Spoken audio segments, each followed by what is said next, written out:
Bueno, sean muy bienvenidos a un nuevo encuentro de este ciclo de entrevistas que se llama Gobernando Nos Queremos. En el día de hoy tenemos el lujo y tenemos el placer de entrevistar a Luz Moreno. Ella es profesora en Educación Superior y Media en Filosofía por la Universidad de Buenos Aires, es especialista en el programa de actualización en comunicación de géneros y sexualidades de la Facultad de Ciencias Sociales de la UBA y es también activista gorda y por la diversidad corporal. Lux, ¿cómo estás? Hola, ¿qué tal? ¿Cómo anda Flor? ¿Todo bien? Bueno, la primera pregunta que creo que un poco introduce a todo lo que haces es ¿qué significa para vos salir del closet de la gordura? Y cuando saliste del closet de la gordura, ¿cuáles fueron las herramientas en este proceso? Creo que bueno, es interesante que puedas explayarte en todo eso. Bueno, cuando hablamos les activistas gordes de salir del closet de la gordura, implica primero dar cuenta de que hay una jerarquización corporal que invisibiliza a algunos cuerpos y visibiliza a otros. ¿Qué quiere decir? Que hay cuerpos que tienen una mirada privilegiada sobre, digamos, su fisionomía, mientras otros directamente no son mirados. En este caso es muy claro y muy sencillo decir que el activismo borde lo que hace es dar cuenta de esos tipos de jerarquías que funcionan en lo corporal, que es donde el privilegio delgado aparece como un privilegio que organiza, por así decirlo, digamos, la vista o la mirada social sobre los cuerpos.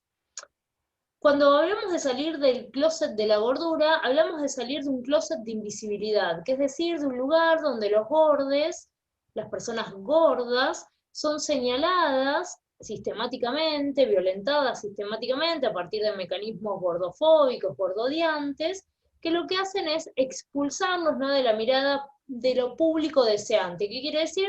Del mercado de deseo. Los gordos no son deseados, pero son mirados, sí, para ser señalados. Salir del closet de la gordura implica salir de ese closet de invisibilidad, dejar de estar subsumido, digamos, o por debajo de ese lugar de invisibilización y transformarte en alguien que disputa de alguna manera lo que son los espacios de deseo. ¿Qué quiere decir? No, no por ser gorda necesariamente no voy a ser deseada genuinamente, no por ser gorda no voy a poder acceder a determinados lugares o no voy a poder hacer determinadas actividades, sino, o sea, repensarnos en esa estereotipación tan negativa que hay sobre las personas gordas para reivindicar la palabra gorda como un lugar, digamos, un frente de resistencia.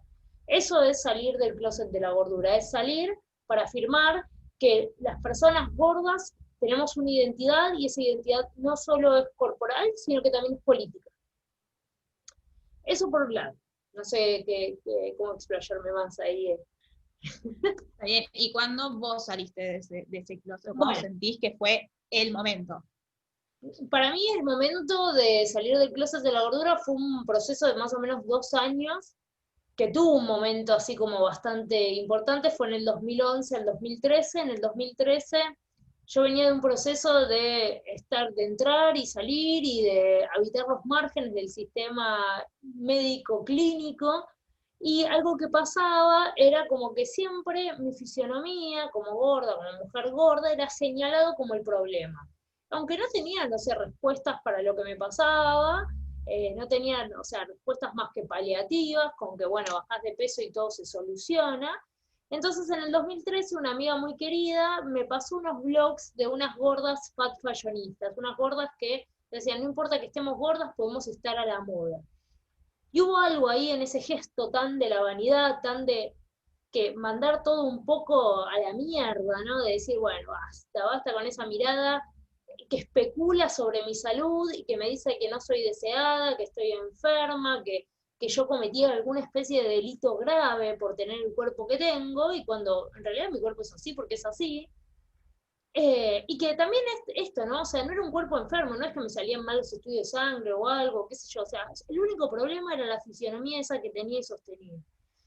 Entonces, en el 2013, cuando encontré al activismo gordo a través de estas gordas fat fashionistas, fue como un antes y un después, fue como, wow, hay otra cosa que no es sentirse avergonzada constantemente por la corporalidad que tengo, y que tenía con enaltecer, embellecer ese cuerpo que incluso parecía disruptivo.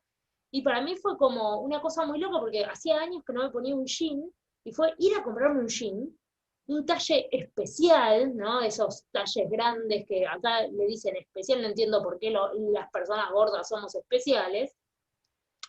Y fue como muy fuerte, o sea, ponerme ese jean implicó un acto, a mí no me gusta decir de empoderación, pero sí un acto de reivindicación de mi corporalidad, un acto de decir, bueno, yo estoy acá y me pongo este jean y me importa un bledo lo que me digan sobre cómo me queda este jean me queda bárbaro, y yo me siento bárbaro en este jean, y fue un poco eso, ¿no? Salir de ese lugar de invisibilidad para decir, sí, sí, yo puedo ser deseada, y puedo ser deseada genuinamente, y puedo usar este jean, y usar este jean implica que se me señale, que se me mofe, eh, que se me invisibilice. Para mí fue un momento como muy sustancial, en el sentido muy fuerte, porque, o sea, a ver, desde que empecé a escribir sobre activismo gordo hasta el día de la fecha, es un tema con el que no puedo dejar de escribir. O sea, si a mí me dicen, bueno, tenés que escribir algo para el diario, para el coso, eh, me doy cuenta que hay algo en ese tema que me obsesiona, que me organiza, y que esa salida del closet implicó también la necesidad de generar nuevos espacios, o generar por lo menos más voces dentro de los activismos de la diversidad corporal, que dieran lugar, ¿no?, al activismo gordo como un activismo posible, como un lugar y una voz posible, y un lugar también, digamos, amable, comunitario, o sea, políticamente afectivo, para que otros que estuvieran en la misma situación que yo pudieran encontrarnos. Porque esto me parece que es algo tremendo, y es, o sea, a ver, las jerarquías y las normas corporales nos atraviesan a todos, a todes, a todas, y es tan fuerte esa forma en la que estamos atravesados que muchas veces lo invisibilizamos porque pensamos que es algo del orden de lo cotidiano. O sea, pensamos que sentirnos mal por nuestra corporalidad, o por lo que comemos, o por cómo nos vestimos, o lo que nos entra o no nos entra, es algo que está dado y que está bien que suceda así, y no nos damos cuenta que hay formas de discriminar los cuerpos, formas de normarlos y de jerarquizarlos que están ahí sucediendo. Súper claro. Vos hablabas recién de el gordo odio, ¿no? O la gordofobia. ¿Cómo crees que hoy en día se construye, y cuáles son esos mecanismos en los cuales se sostiene el gordo odio o la gordofobia? Sí, en primer lugar, la gordofobia y el gordodio son dos cosas bastante distintas, pero que son solidarias entre ellas.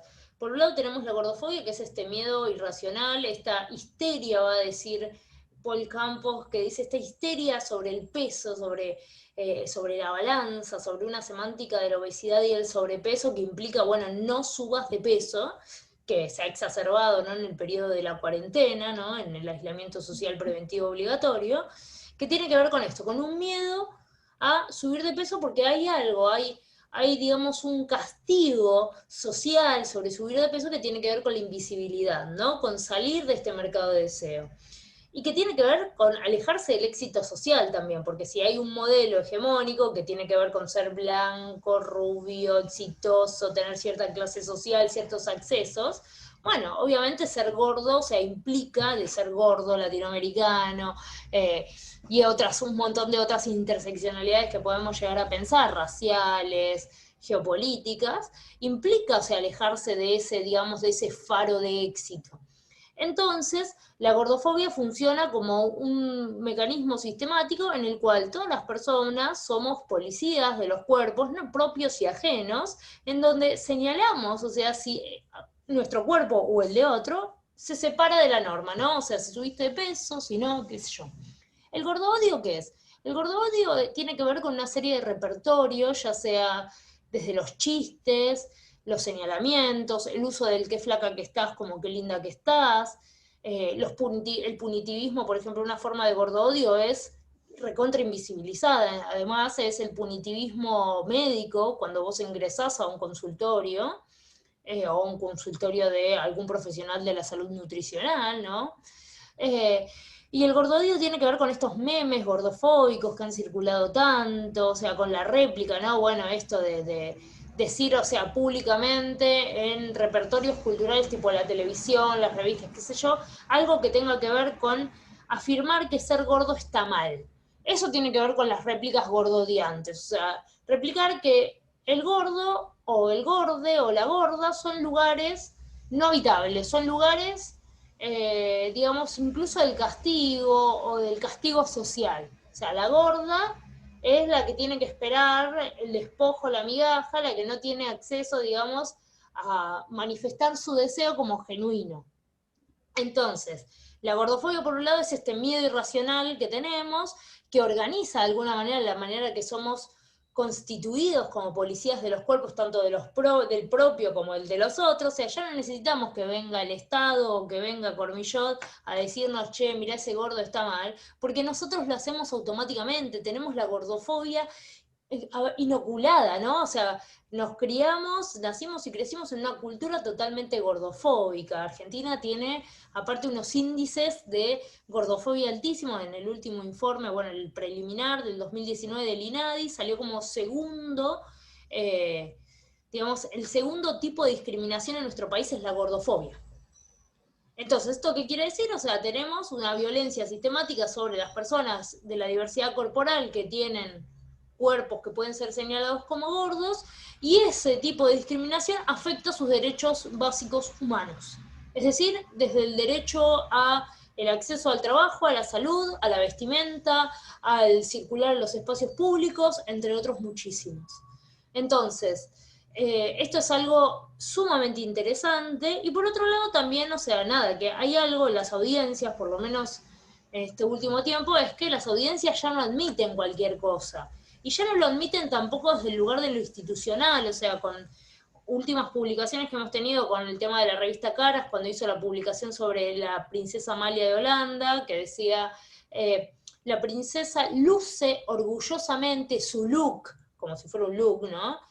Plus size. O sea, en vez de decir la princesa Amalia es gorda, o sea, no, luce orgullosamente, y la nota en ningún momento se refiere a un comentario en primera persona de la princesa Amalia, sino todos comentarios por terceras personas. Eso es un acto de gordofobia, es un acto gordodiante, porque implica seguir sosteniendo la opinión sobre el cuerpo ajeno y poniéndolo también en un lugar de la agenda pública de Estado, como que Amalia necesitaba bajar de peso porque el Estado holandés y la monarquía Quedaba holandesa... mal parado. Exactamente. O sea, hay algo del gordo, como el ciudadano irresponsable, que no logra, digamos, asimilar las contradicciones de estas políticas neoliberales que implican consumir, pero al mismo tiempo consumir las normas corporales. Eso es lo que podría decir sobre gordofobia y gordo-odio, ¿no? Hay un montón de cosas. O sea, podemos pensar los memes hasta, o sea, las intervenciones, ¿no?, de la farándula, hasta las revistas, hasta, o sea, esto, el uso del gordita mitigado en el espacio de lo privado, que sigue siendo un acto gordofóbico, ¿eh? El gordita, qué sé yo, o sea, esto es como la minita, o sea, los actos de mitigación son actos de insultos y siguen siendo violentos. Eso es interesante, ¿no? Para pensar. Totalmente. Sabes que algo chiquito, vos hablabas del personal de salud, y más adelante vamos a hablar un poquito más. Yo soy personal de salud, y realmente para mí, personalmente, el activismo borde fue como un volar estructuras, y empezar a crear de nuevo, porque efectivamente te ayuda a visibilizar un montón de cosas, que claramente en las estructuras de formación académica te lo meten y te lo refuerzan, ¿no? Eh, pero bueno, recién hablabas de la interseccionalidad, y a mí me parece súper interesante cómo vos tocas esos temas, o desde qué lugar te parás a hablar del activismo borde.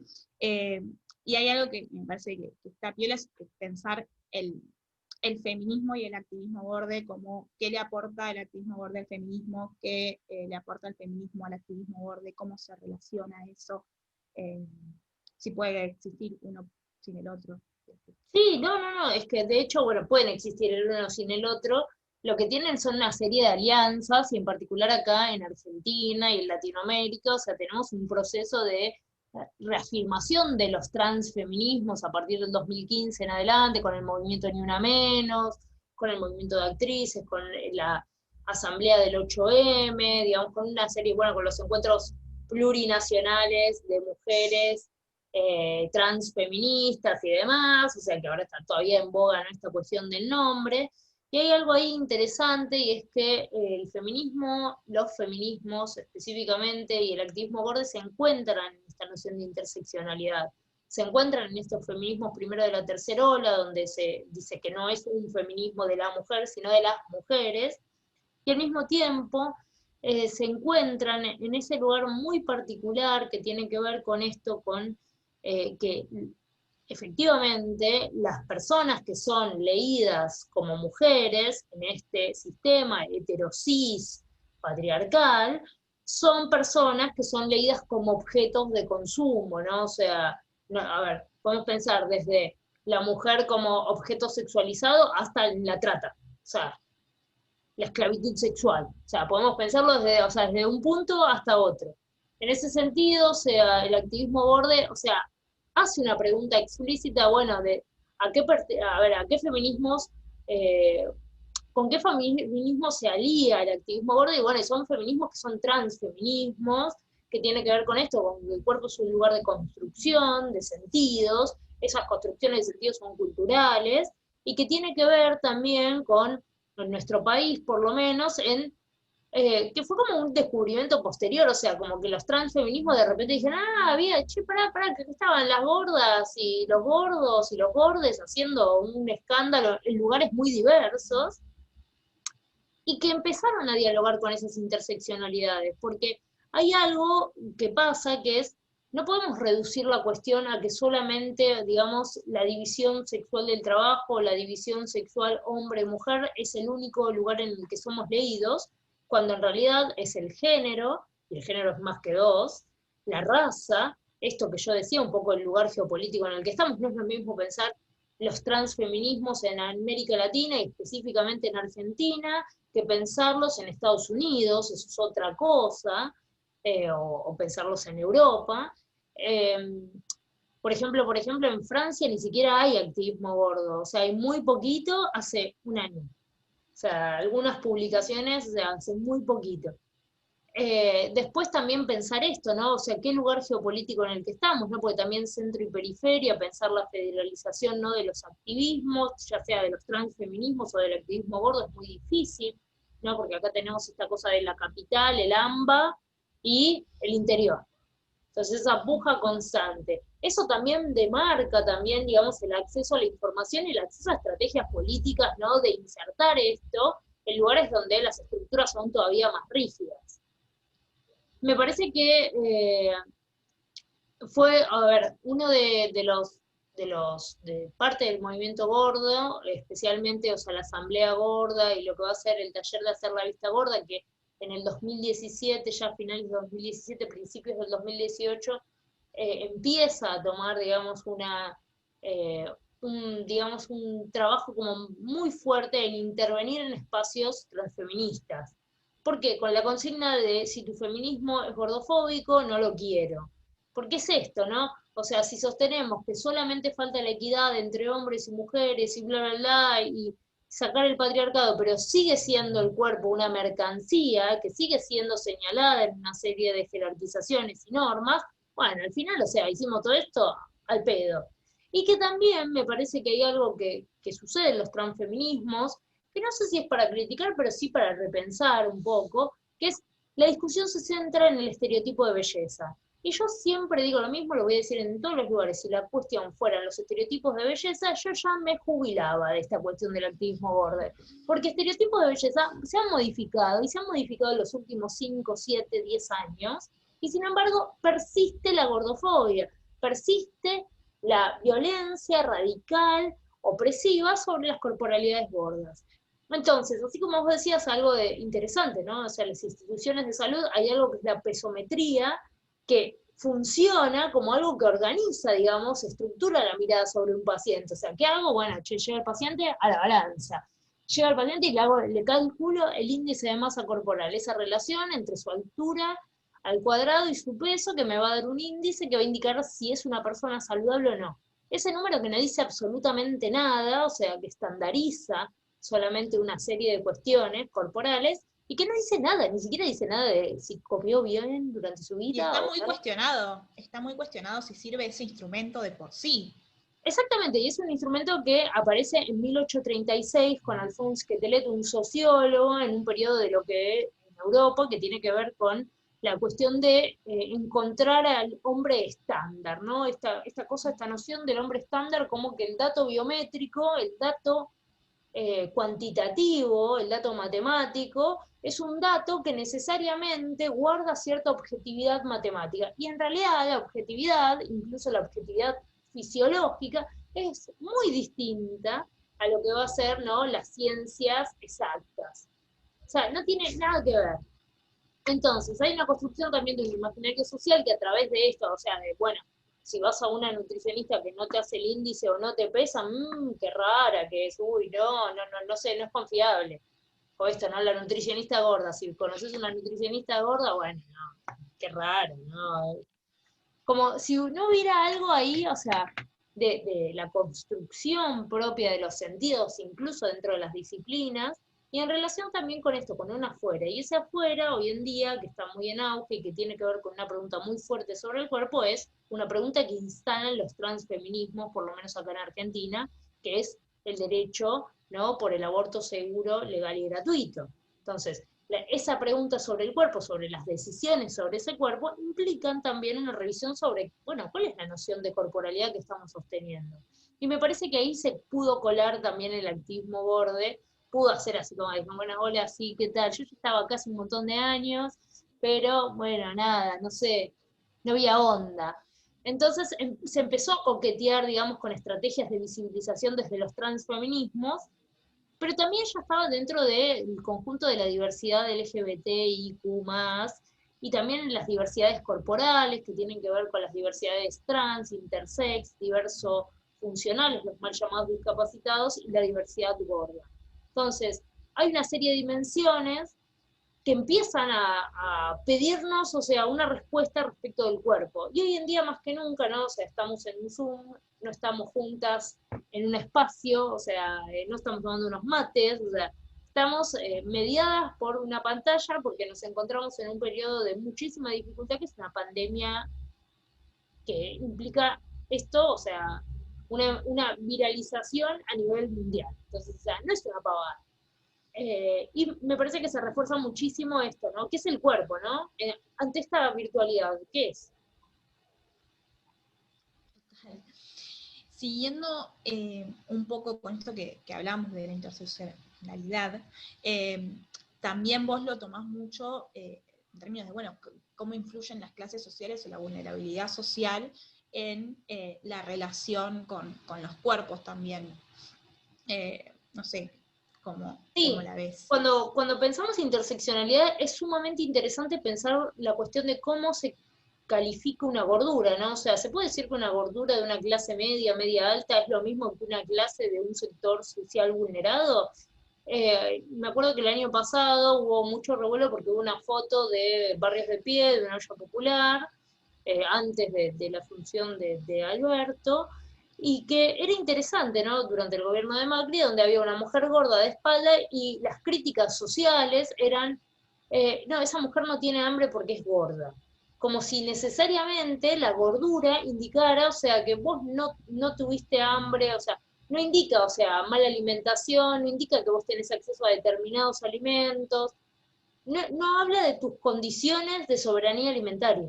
Está esa famosa frase de Alfonsín eh, que creo que era un Neuquén, que una persona, un hombre corpulento, le dice que nos estamos Sí. cagando de hambre, y él le dice, a vos te veo bastante gordito, ¿no? A vos se te ve bastante gordo, le dijo. Ni siquiera gordito, o sea, como que fue bastante, a vos se te ve bastante gordo. Y de hecho falleció hace poco el sindicalista este de Neuquén. Sí, hay algo de esto, de que necesariamente el hambre se representa con la desnutrición, pero por ahí un cuerpo gordo puede ser un cuerpo desnutrido. A ver, o sea, no necesariamente esa fisiología indica que hay, o sea, que hay un exceso. Pero todo el tiempo lo que se está señalando es que ahí hay un exceso de grasa, de carne, un exceso de algo, y ese exceso tiene que ver con una mala administración de ese cuerpo. ¿Qué quiere decir esto? Nada, básicamente esos cuerpos, no, o sea, no es que tienen un problema en el sentido de que sus accesos, digamos, o sus vulneraciones de derechos los han llevado a ese tipo de corporalidad o a ese tipo de salud o demás, sino que hay una criminalización de los gordos que tiene que ver con esto, con la responsabilidad voluntarista, o sea, el gordo es gordo porque no se cuidó, el gordo es gordo porque se comió 100 alfajores, no es gordo porque o tuvo un trastorno hormonal, o hubo una medicación que le hizo subir de peso, o cuestiones de la vida, o esto, acceso a alimentos que solo son hidratos simples, o sea, no, es esto como, La como si, culpabilización también, ¿no? exacto, sí, como si, o sea, bueno, nada, o sea, como esto, ¿no? O sea, como que necesariamente, o sea, el gordo es el que se enferma porque quiere enfermarse, o sea, de gordo. Y esto, ¿no? El activismo gordo lo que hace es hablar de que, bueno, la gordura no es una enfermedad, por lo menos no es una enfermedad en el sentido de cómo lo va a describir la Organización Mundial de la Salud, como una patología crónica, ni es una pandemia, no es que yo te toco y vos te volvés gorda, o sea, no sucede así, o sea, esto es como una, no sé, una exotización aparte de la gordura como pandemia, que me parece aberrante. Y por último, esto es como siempre como muy, muy tremendo, es pensar esto, que no hay un efecto de políticas económicas y sociales sobre esos cuerpos. Y de hecho hay estudios re interesantes sobre cómo el estigma social y cómo el prejuicio social sobre las personas gordas genera, digamos, atenciones médicas, digamos, deficientes sobre esa persona, porque se centra la mirada sobre esa corporalidad y no sobre, digamos, el padecimiento. Entonces, hay una cosa de culpabilizar al gordo, o sea, de esta idea del chivo expiatorio, es lo mismo que esta idea de el pobre es chorro porque no quiere trabajar. Bueno, es lo mismo con el gordo. El gordo es un criminal de guerra, pero o sea, del alimento, ¿no? O sea, de que se comió todo. Y en realidad no necesariamente es así, o sea, no sé, un cuerpo menopáusico, pueden pasar muchísimas cosas, un cuerpo gestante, o sea, hay una serie de modificaciones en los cuerpos que no tienen absolutamente nada que ver con la ingesta. Entonces, es interesante pensar esto porque si vamos a nomenclar como que todos los gordos son gordos por exceso y encima el gordo, que es un elemento pandémico, va y te toca un gordo y te engordás, es una cosa como medio extravagante, voy a decir al menos. Y más pensando, ¿no?, en sectores de la de vulnerabilidad social, ¿no? O sea, cuando estamos pensando, por ejemplo, que hoy en día se está complicando muchísimo el tema de, no sé, la entrega de bolsones de alimentos en barrios vulnerables de la capital federal. O sea, y en esos bolsones les entregan harina, fideos, aceite, una leche en polvo y una lata de duraznos. Entonces, o sea, vos me estás hablando de que eso tiene algo que ver con la canasta básica, incluso eso, la canasta básica nutricionalmente tampoco tiene, digamos, los requerimientos nutricionales para una persona, no sé, en determinada edad, o sea, y sus requerimientos calóricos. Entonces es muy complejo, me parece que hay algo ahí de la pobreza, de estigmatizar la pobreza gorda, con esto del lugar donde no hay hambre, donde es esto, hay vagancias, no, no, son gordos, pero si mira, está gordo, no sufre hambre. O sea, como si no hubiera vulneración de derechos ahí. Y sí la hay. El problema es seguir pensando que el gordo es como el responsable de su gordura necesariamente y no un sistema que también deja fuera a esos cuerpos y que los obliga a sobrevivir con lo que pueden. Totalmente. Hay, bueno, justamente una discusión muy interesante que vos un poco la asomaste, me parece que está buena meterse de lleno, que tiene que ver con, por ejemplo, te decía, personal de salud, vos lo primero que haces cuando querés tratar algo es ir al ministerio, a la página del ministerio, googleás, pones obesidad, ¿qué te salen? Te salen todas las estadísticas de cómo aumentó la obesidad en el mundo y en el país en las últimas décadas, y te salen los recursos, ¿no? Los recurseros, tanto guías de práctica clínica, cuadernillos, etcétera. Yo me acuerdo de la última guía que está ahora colgada, tiene la portada una foto horrible, no sé si vos la viste, pero son estas dos mujeres, una muy con un cuerpo muy hegemónico, otra no, entonces es la comparación con mil detalles que hacen muy evidente cuál es la línea en términos del modelo médico hegemónico y del sistema de salud, y etcétera. Bueno, me parece esto, que tenemos que la responsabilidad de empezar a a discutir y a poner como sobre la mesa este tema. Y creo que está bueno esto, explayar en si vos crees que efectivamente la obesidad es una patología crónica, si todo eso me parece que está bueno ponerlo sobre la mesa y discutirlo, porque es lo que hoy más afecta a las personas que viven con cuerpos gordos. Sí, hay algo primero interesante para decir, o sea, que se me ve en esta entrevista y yo me estoy portando un cuerpo gordo, porque en el 2018 yo me tuve que hacer un bypass gástrico, no por el peso, sino por una enfermedad gástrica muy grave, que iba a tener un cáncer estomacal. Eso no quiere decir que no haya sido socializada durante más de 27 años de mi vida como persona gorda, entonces, o sea, yo la verdad este cuerpo mucho no lo entiendo, digo, bueno, pasan cosas. Tengo una disforia corporal bastante compleja todavía, porque es como, bueno, sí, me veo, qué sé yo, digo, bueno, esto me va a entrar, esto no, qué sé yo, esta ropa que me gustaba tanto ahora me queda horrenda. Eso por un lado, ¿no? Porque siempre como me parece que, no sé si una disculpa ética, pero sino tratar de llevar un poco de luz a la cuestión. ¿Y qué pasa con la gordura, ¿no? ¿Qué pasa con la obesidad y el sobrepeso? ¿Cómo es nomenclada médicamente la situación? La obesidad y sobrepeso desde 2008, en la última ley de obesidad, que es la que llevó adelante el famoso y nefasto doctor Alberto Cormillot, lo que hace es modificar, digamos, ya no es tomado como un factor de riesgo, antes del 2008 era tomado, o sea, la obesidad y el sobrepeso como un factor de riesgo. Un factor de riesgo, ¿qué quiere decir? O sea, si sos gordo es lo mismo que si sos fumador o que si sos una persona que tiene hábitos sedentarios y demás. O sea, ¿qué puede ser? Bueno, puede propiciar otro tipo de enfermedades. De gordo no te morís. Hay algo que es muy mágico, o sea, me encantaría encontrar en el sistema de salud alguien que se murió de gordo, como el unicornio.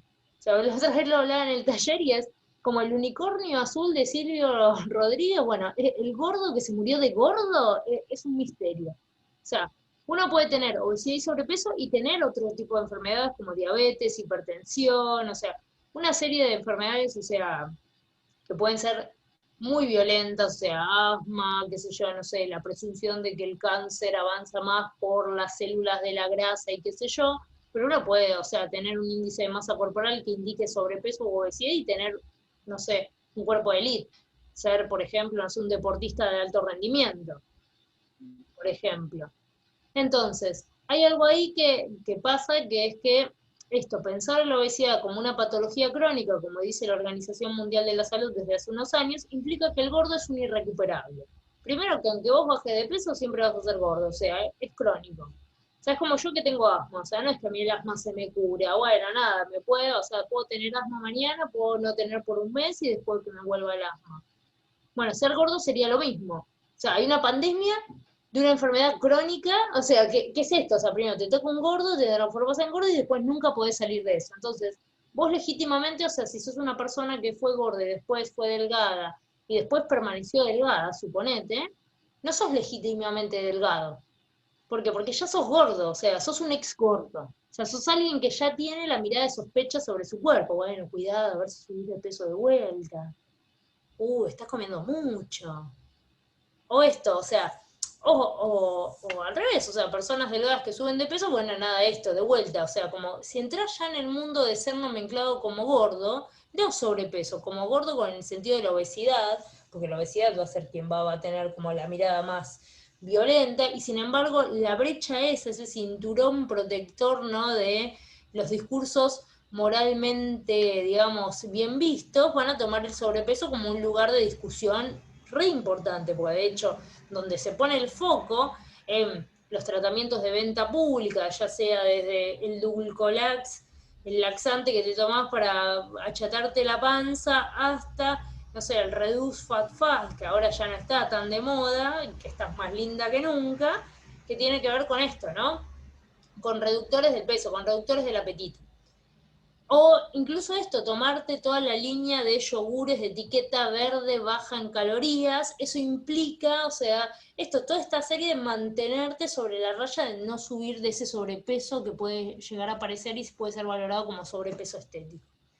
En ese sentido, cuando hablamos de obesidad y sobrepeso, en el sentido de estas semánticas que se arman, estos sentidos que se arman socialmente, bueno, hay que ser sinceros, o sea, si la obesidad es una pandemia, Bueno, ¿por qué es una pandemia? ¿Cuáles son o sea, a ver, ¿cómo distinguimos? A ver, porque la pandemia de coronavirus es bastante diferente de una pandemia de obesidad, ¿no? O sea, como, no me cierran los números, ¿no? De ahí de la cuestión.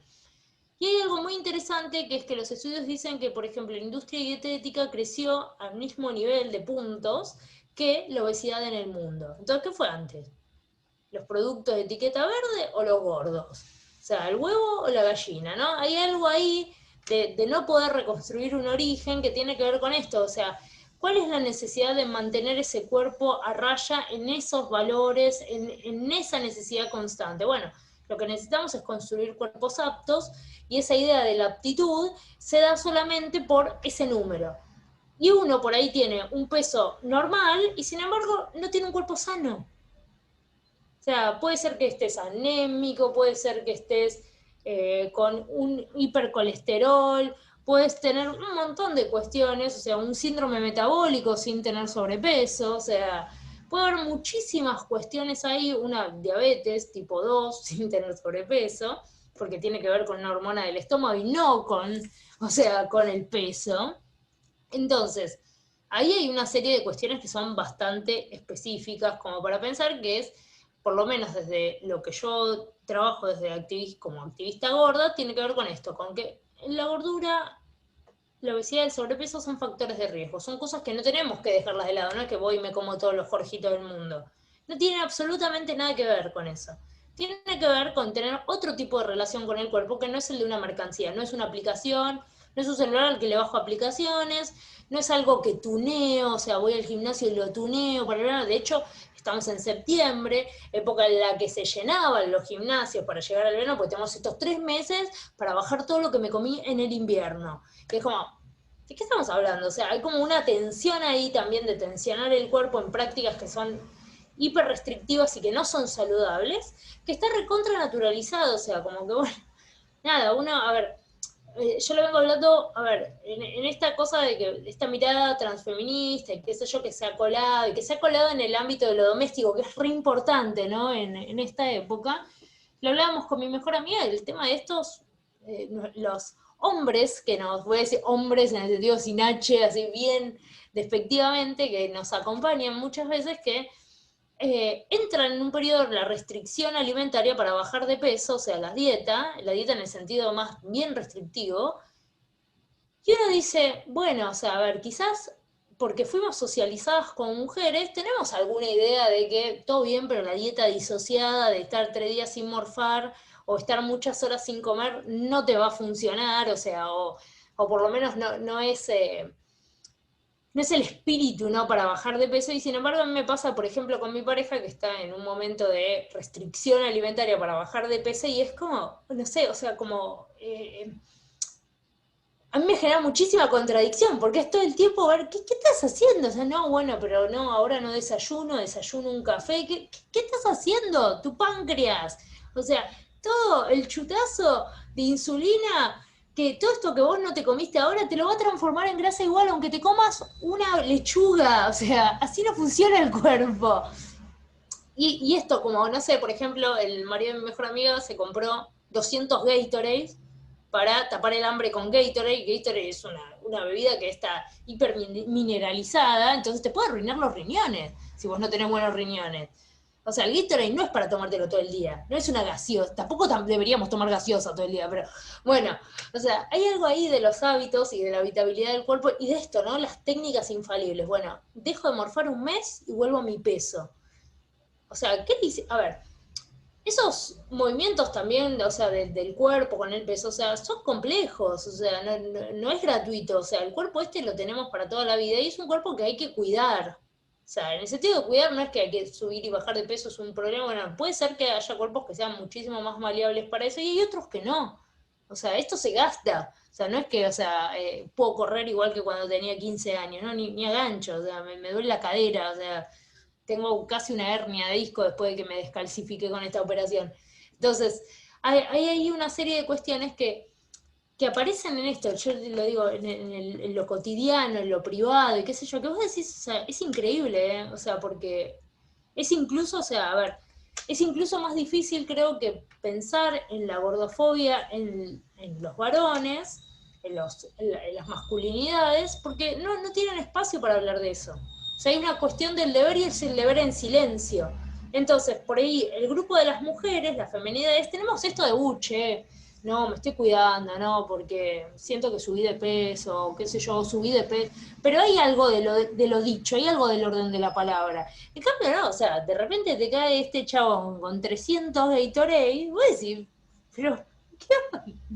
¿Qué es esto? No sé, eso y la verdad que se complejiza muchísimo porque hay como una especie de saber común, sentido común de no apelar al profesional de la salud. Las masculinidades lo que no hacen es ir al consultorio médico. Consultorio médico en última instancia, no, ya se tienen que haber asustado. Pero hay algo de esto de no apelar al sistema de salud tampoco, o sea, nadie dice que, bueno, no sea gordofóbico y demás, pero eh, también me parece que hay gente que sabe más que uno respecto del alimentarse, más allá de que sea gordofóbico o no, o sea, quien te esté interviniendo. Entonces, eso es algo que me parece, a ver, no sé, últimamente yo estoy medio maravillada con eso, porque uno dice, bueno, nada, todos tenemos nuestras cosas, qué sé yo, o sea, yo soy una adicta al pan, me voy a morir con un pan en la mano, o sea, nadie lo va a negar. Pero hay algo ahí de la construcción social de la salud que está todo el tiempo no en tensión, y está también en tensión con estos roles sociales de género. ¿Por qué las masculinidades no apelan, ¿no?, a estos lugares del saber más institucionalizado? Y sí, por ejemplo, las feminidades, o sea, el porcentaje de mujeres en consultorios nutricionales es altísimo, incluso de trastornos de la conducta alimentaria, son altísimos, es el segundo país con mayor cantidad de trastornos de conducta alimentaria, y sin embargo, son las mujeres las que están más institucionalizadas en el hecho, ¿no?, de apelar al sistema médico de salud. Ahora, estamos diciendo que obviamente el sistema médico de salud es gordofóbico, expulsante, o sea, punitivista, y que hay que modificarlo eso, claramente, si no, no haríamos activismo borde. Totalmente, totalmente, súper interesante. Y también pensar en la educación nutricional en otros lados que no sea puntualmente en el sistema de salud. Porque la educación nutricional básica se puede dar en las escuelas, no necesariamente. O sea, sí, siempre está bueno que uno se haga controles, que vaya a los distintos profesionales, pero hay como una base que no está cubierta. O sea, De que hecho, vos o sea, creas que cambió. podés desayunar un café y listo, eh, es más que no, no A saber cómo ver, manejar tu cuerpo, es como no tener una base. no, claro, no saber que a ver, el cerebro funciona con hidrato de carbono, o sea, todo bien, o sea, lo queremos reducir, está buenísimo, pero necesitas un pancito, algo, una barrita, algo que te haga activar. Sí, y aparte hay algo con esto de que, bueno, por ejemplo, en las escuelas todavía seguía circulando el tema de la cuestión de la pirámide nutricional, que eso ya cambió, o sea, como también, o sea, pensar que esa, o sea, bueno, no, desde la base tengo que consumir más o tengo que consumir menos, porque lo necesito más, pero no entiendo. Entonces, hay como, es como muy complejo porque también, o sea, en los colegios, por lo menos en la capital federal, también empezó toda una campaña en contra de la obesidad infantil, que implicó, por lo menos en barrios vulnerados, o sea, la quita de hidratos de carbono. Y la quita de hidratos de carbono en la única comida que tenían aseguradas esos pibes, implica una vulneración aún mayor y por parte del Estado para sostener esto de evitar la obesidad infantil. Y lo que no estamos dando cuenta ahí es la precariedad de la vida, porque esos, digamos, esas niñeces están ahora sobre el foco de la obesidad infantil. Están sobre el foco de la obesidad infantil porque también los cambios de producción, o sea, la cantidad de horas que tienen que trabajar los padres, es infinitamente mayor que lo que era hace 20 años, o que había quizás un abuelo o algún familiar presente que podía cuidarlos. Entonces, los pies están hiperescolarizados 8 horas, 9 horas, o después van a la jugoteca, o después. Entonces, claramente, o sea, ahí hay también una relación con el medio que también cambia las corporalidades. Y eso no necesariamente es negativo.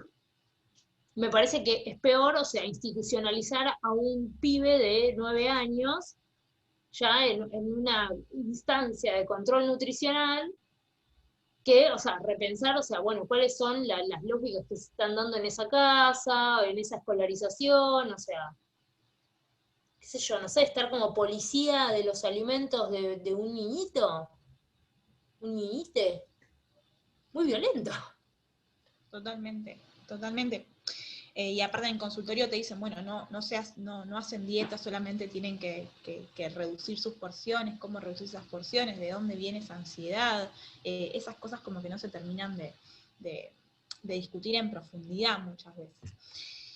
Pero bueno, esto era un poco para hablar también de políticas públicas, que me parece que siempre está bueno que todos los activismos terminen incidiendo en esas políticas públicas que después nos afectan a todos y que muchas veces es como el cambio de raíz que se va necesitando.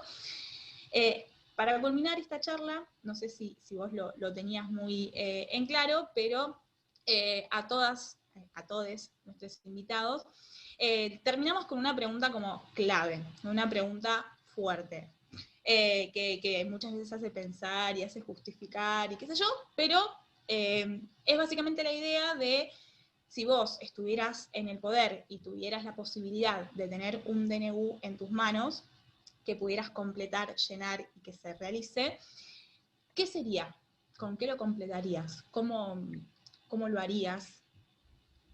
Yo creo que lo primero que haría es como obligatorio la sensibilización o protocolizar la sensibilización en diversidades corporales, que no hay, y esto tiene que ver en todos los ámbitos, ya sea en salud, en educación, en economía, o sea, para poder, o sea, empezar a trabajar de raíz una serie de sentidos significantes sobre la diversidad corporal, sobre los cuerpos disidentes, diferentes, que quedan excluidos, y para poder modificar esa norma, ¿no? Esa norma que nos organiza, que nos constituye al final como sociedad. Y eso a veces implica empezar por la sensibilización, ¿no? O sea, bueno, che, esto existe, esto es violencia, esto, bueno, y es a veces un pequeño paso, o sea, porque, a ver, también, o sea, los cambios radicales tampoco, a ver, se pueden sostener a la larga, o sea, o no se pueden implementar, ¿no? O sea, la ley de identidad de género tardó 3 años en la implementación de el tema de hormonizaciones y cirugías de reasignación de género en el ámbito de lo público, y todavía sigue siendo muy difícil, que fue el famoso artículo C, ¿no? de la ley de identidad de género. Entonces, ahí me parece que lo que podemos, o sea, si yo tuviera un DNU, si yo estuviera en las facultades, haría eso en el sentido muy fuerte de modificar a partir de protocolos de sensibilización, lo que es la ley de obesidad y trastornos de la conducta alimentaria en nuestro país, y si pudiese, también agregaría, cambiar, modificar el eje 5 sobre autopercepción y autoestima de la ESI, de la Ley de Educación Sexual Integral, que sigue siendo binarista y bastante gordofóbica en la letra chica, porque solamente nos quedamos con la estereotipación en el sentido de estereotipos de belleza, y se trabaja muy poco y en algunos años de los colegios secundarios. Me parece que hay que avanzar sobre eso, sobre ese tipo de sensibilización, porque si no, estamos dejando a un montón de personas por fuera del ámbito de la visibilidad. Entonces estamos teniendo una sensación de malestar social constante que se reafirma una y otra vez con la reproducción de esos discursos gordodiantes, ¿no? Gordofóbicos y gordodiantes. O sea, bajar de peso ya, sostener bajar de peso. Como hay algo ahí, como una especie de promesa de la felicidad en ese cuerpo delgado que en realidad, o sea, es simplemente una ilusión más del capitalismo. Entonces, hay que trabajar para la inclusión y hay que trabajar para la justicia social de todos los cuerpos. Bueno, me encantó. Me encantó porque aparte después ibas agregando cosas en el medio y tengo la oportunidad es ahora. Bueno. Es un DNU, es una sola vez. Ya empezamos. Bueno, muchísimas gracias, es un placer escucharte. Nada, te vuelvo a reafirmar que efectivamente para mí el activismo gordo fue como un antes y un después en mi ejercer, y espero que a partir de este video y de tus palabras también lo pueda hacer para mucha gente. Bueno, mil gracias por invitarme a charlar con ustedes. La verdad que a mí me gusta participar de estos espacios en la medida que puedo, ¿no? Que me puedo desdoblar en una persona de más de 24 horas, así que les agradezco muchísimo. Bueno, chao, hasta luego, muchas gracias.